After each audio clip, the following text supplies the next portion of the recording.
الإنس والجان أما بعد فأعوذ بالله من الشيطان الرجيم بسم الله الرحمن الرحيم فقد قال الله تبارك وتعالى في القرآن المجيد إن هذا القرآن يهدي للتي هي أقوم صدق الله العظيم ابھی میں طفل مکتب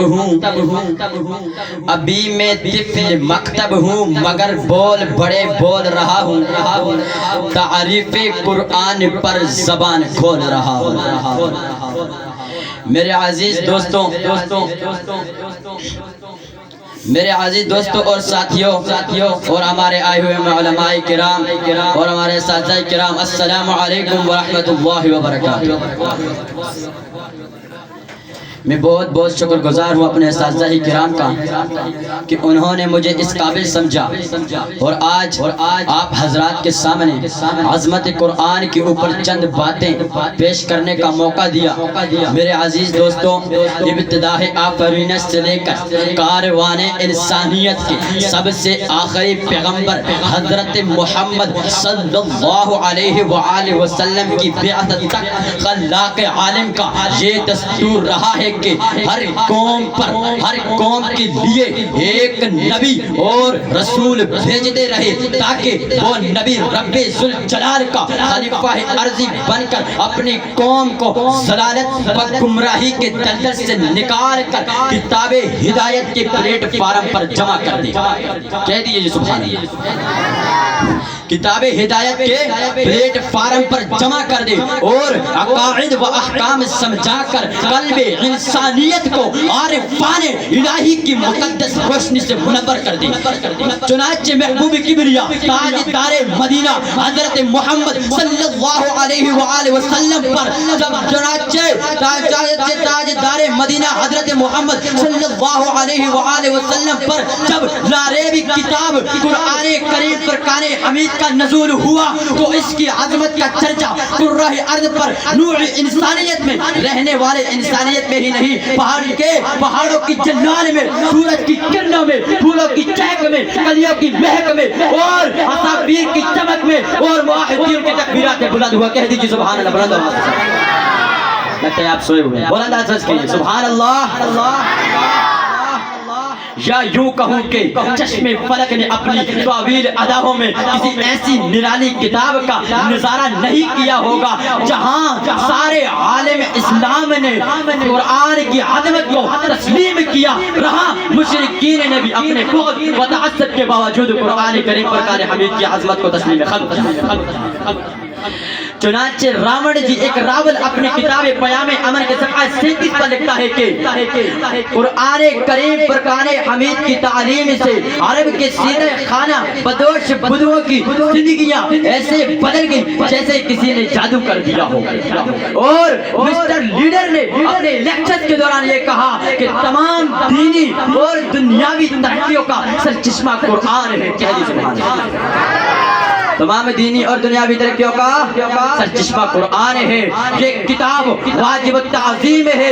تو جب قرآن کی عظمت کا قرار سارے عالم نے کیا تو میں کیوں نہ کہوں کہ دشمن کے کام آنا قرآن نے سکھایا، دشمن کے کام آنا قرآن نے سکھایا، ہر غم میں مسکرانا قرآن نے سکھایا، جس وقت بے کسی اور مشکلیں ہو پیدا، جس وقت بے کسی اور مشکلیں ہو پیدا انسان کے کام آنا قرآن نے سکھایا۔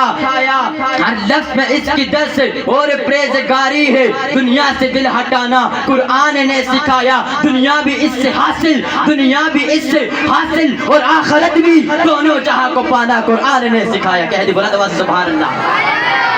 دونوں جہاں کو پانا بلند آواز سے کہیے قرآن نے سکھایا، دونوں جہاں کو پانا قرآن نے سکھایا۔ تو میرے عزیز دوستو معلوم یہ ہوا، تو میرے عزیز دوستو قرآن کریم فرقان حمید کی عظمت اور رفعت کو طاغوتی قوتوں نے بھی تسلیم کیا ہے۔ جب مکہ کی سرزمین پر عظمت قرآن کریم فرقان حمید کی عظمت کا ڈنکا بجا تو مشرکین بول اٹھے، ارے یہ تو محمد کی بنائی ہوئی کتاب ہے، ہائے میں قربان جاؤں اس محمد کے، ہائے میں قربان جاؤں اس مقدس و مطہر و معظم کتاب پر جس نے دنیاوی کفر کو تین چیلنج دے کر اپنی عظمت کا لوا منوایا اور داشکفت نفس میں اعلان کر دیا، قل ان اجتمعت الانس والجن على ان یأتوا بمثل هذا القرآن۔ مجھے جھوٹا کہنے والوں، اگر تم سچے ہو تو کائنات انسانیت کے اندر میری مثال پیش کرو۔ دشمنان خدا گھٹنے ٹیکنے پر مجبور ہوئے مگر قرآن کریم فرقان حمید کی مثال پیش نہ کر سکے۔ پھر بطور قرآن کریم فرقان حمید نے اپنی عظمت اور شہنشاہ عظم کا تعارف کرواتے ہوئے کہا وَإِلَٰهُكُمْ إِلَٰهٌ وَاحِدٌ۔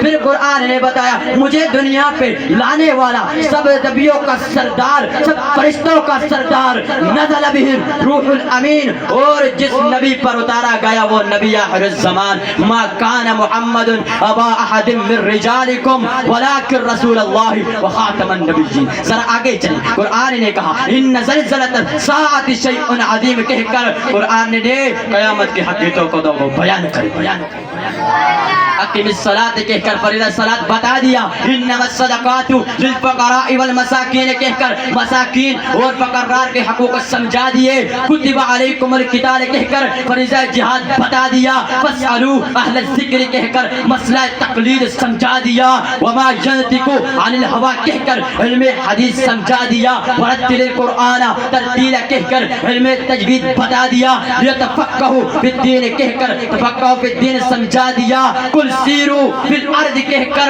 علم سیاحت کی طرف اشارہ کر دیا، اور یوصیکم اللہ کہہ کر مسیحت کا مسئلہ بتا دیا۔ تو میرے عزیز دوستوں معلوم یہ ہوا کہ تمام علوم اس باعزت باوقار کتاب کے محتاج ہے۔ اس قرآن جو علوم کو حاصل کرنا چاہتے ہیں وہ بھی قرآن کا حدیث کے محتاج ہے۔ اسی لیے کہتے ہیں کہ قرآن ہدایت ہے، ھدی للعالمین ہے، وشفاء لما فی الصدور ہے، مجسمہ نور ہے، منبع رحمت ہے، سراسر ہدایت ہے۔ میرے عزیز دوستو قرآن کریم فرقان حمید لازوال نعمت ہے جو تمام علوم کا محورہ مرکز ہے۔ اگر مزید غور کیا جائے تو قرآن کریم فرقان حمید کے وہ گوشے سامنے آ جاتے ہیں اور معرفت قرآن کا نیا دروازہ کھل جاتا ہے۔ تو اب آگے پیغمبر علیہ السلام کے پیارے اقوال سے آپ حضرات کو قرآن کریم فرقان حمید کی عظمت قرآن کریم فرقان حمید کی عظمت کو پہچانتے ہیں۔ میرے پیارے آقا مدنی صلی اللہ علیہ وآلہ وسلم نے فرمایا جس طرح لوہے کو زنگ لگ جاتا ہے اسی طرح دلوں کو بھی زنگ لگ جاتا ہے۔ میرے پیارے آقا محمد صلی اللہ علیہ وآلہ وسلم کے دیوانوں مستانوں تروانوں نے تڑپ کر پوچھا آقا جب دلوں پر زنگ لگ جائے تو اسے دور کرنے کا طریقہ کیا ہے؟ میرے پیارے آقا نے فرمایا کثرت ذکر الموت و تلاوت القرآن، موت کو کثرت سے یاد کریں اور قرآن کریم فرقان حمید کی کثرت سے تلاوت کریں۔ اور حضرت کارخانی فرزند لکھتا ہے کہ جب دلوں پر کفر شرک کا زنگ لگ جائے، جب دلوں پر کفر شرک کا زنگ لگ جائے، عیاشی بدماشی کا زنگ لگ جائے، عریانی مکاری کا زنگ لگ جائے، اور عیاری مکاری کا زنگ لگ جائے تو اسے دور کرنے کا طریقہ ہی قرآن ہے، جو اسے اتارنے والا میرا رب رحمان ہے جس کی عظمت کو گواہ سارا جہان ہے۔ یہی قرآن کی عظمت اور شان ہے۔